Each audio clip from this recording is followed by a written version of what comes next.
السلام عليكم ورحمة الله وبركاته. مرحبا أبنائي الأعزاء، تعالوا أحكي لكم رواية جميلة ومفيدة.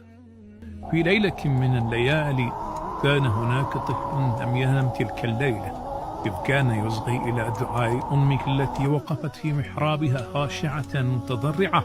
كان هو يراقب ركوع أمه وسجودها وقيامها وقعودها، ومع أنه كان طفلا إلا أنه فطن إلى أن أمه انبرت تدعو للرجال والنساء من المسلمين بالخير والسعادة، وتذكرهم بأسمائهم وتطلب لهم الرحمة والبركة، ولم تدع لنفسها ولم تطلب ما كانوا تطلبه لهم.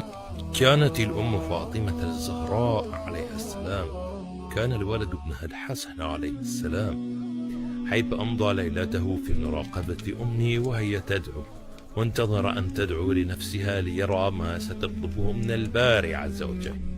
قضت الليلة داعية ضارعة إلى أن تبين الخيط الأبيض من الخيط الأسود، ولم يسمع الحسن أمه تدعو لنفسها قط.